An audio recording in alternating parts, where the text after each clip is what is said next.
समरावता थप्पड़ कांड के मामले में हुआ बहुत बड़ा खुलासा।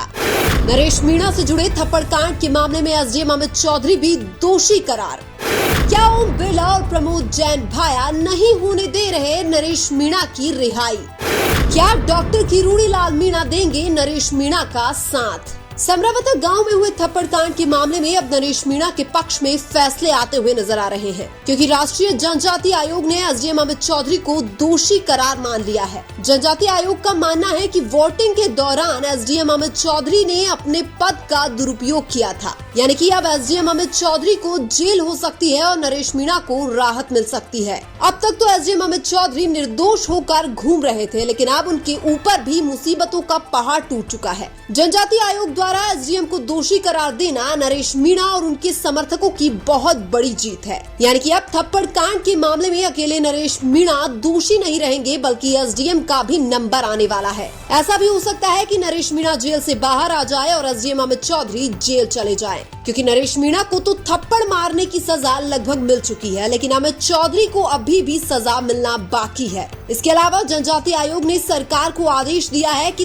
30 दिन के अंदर गांव वालों को मुआवजा भी दिया जाए। थप्पड़ कांड का मामला पिछले कुछ दिनों से ठंडा पड़ गया था, लेकिन अब एक बार फिर से हाईलाइट में आ चुका है। उधर ओम बिरला और प्रमोद जैन भाया पर भी कुछ लोग आरोप लगा रहे हैं कि ये दोनों भी नरेश मीणा को रिहा नहीं होने दे रहे हैं, क्योंकि नरेश मीणा ने हाड़ौती क्षेत्र में प्रमोद जैन भाया और ओम बिरला की राजनीति को लगभग खत्म कर दिया है। हालांकि ओम बिरला 2024 में चुनाव तो जीत गए थे, लेकिन नरेश ने ओम बिरला को इतना कमजोर कर दिया कि भविष्य में उनका चुनाव जीतना बहुत मुश्किल है। वहीं प्रमोद जैन भाया तो नरेश मीणा के कारण 2023 के विधानसभा चुनाव में अपनी विधानसभा सीट भी नहीं बचा पाए थे। यानी कि नरेश मीणा हाड़ौती क्षेत्र में प्रमोद जैन भाया और ओम बिरला के लिए बहुत बड़ा खतरा है। इसलिए प्रमोद जैन भाया और ओम बिरला चाहते हैं कि नरेश मीणा की राजनीति को ही खत्म किया जाए। इसलिए हाड़ौती क्षेत्र के कांग्रेस और बीजेपी के दो दिग्गज नेता चाहते हैं कि नरेश मीणा जेल में ही पड़े रहे। उधर नरेश मीणा के पिता और डॉक्टर किरोड़ी लाल मीणा भी आमने सामने होते हुए दिखाई दे रहे हैं।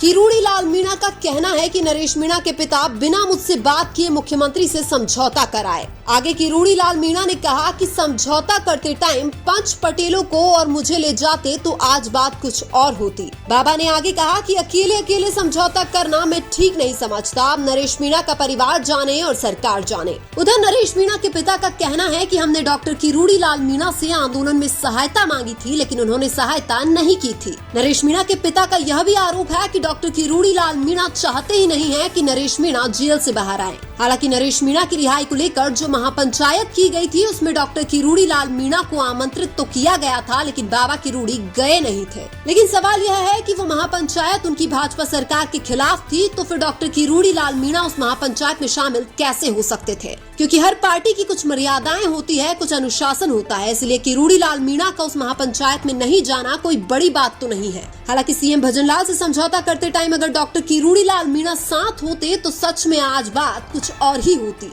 लेकिन राजस्थान की जनता और नरेश के समर्थकों का सबसे बड़ा सवाल यह है कि नरेश मीणा जेल से बाहर कब आएंगे। उधर जनजाति आयोग ने एसडीएम अमित चौधरी की मुश्किलें तो बढ़ा दी है। अब कलेक्टर सौम्या झा की मुश्किलें भी बढ़ सकती है, क्योंकि समरावता गांव में थप्पड़ कांड के बाद माहौल बिगड़ना और आगजनी की घटना को कंट्रोल करना कलेक्टर सौम्या झा की भी जिम्मेदारी थी। दूसरी तरफ नरेश मीणा के थप्पड़ मारने के बाद अगर नरेश मीणा वहीं थे तो उनको तुरंत गिरफ्तार क्यों नहीं किया गया? अगर नरेश मीणा को तुरंत गिरफ्तार कर लिया जाता तो शायद बीजेपी वहां पर चुनाव हार सकती थी और नरेश मीणा चुनाव जीत भी सकते थे। इसलिए हो सकता है बीजेपी सरकार ने चुनावी फायदा लेने के लिए नरेश मीणा को गिरफ्तार नहीं करने का आदेश दिया हो। अपराध करने पर कानून सबके लिए समान होता है, इसलिए अगर कोई यह कह रहा है कि वोटिंग के दिन नरेश को गिरफ्तार नहीं किया जा सकता तो वो गलत है।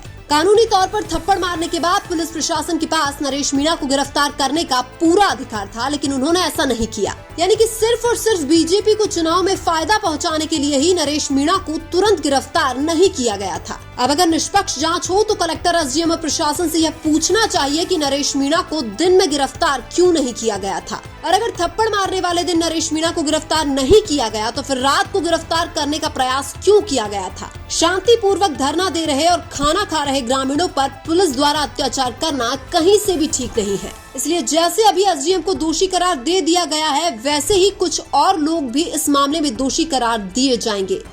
लेकिन आपको क्या लगता है, समरावता गांव में हुए थप्पड़ कांड और आगजनी के मामले में कौन कौन दोषी है? कमेंट करके जरूर बताइए। वीडियो अच्छा लगा तो लाइक कीजिए और हमारे चैनल मीणा की आवाज को सब्सक्राइब कीजिए। धन्यवाद।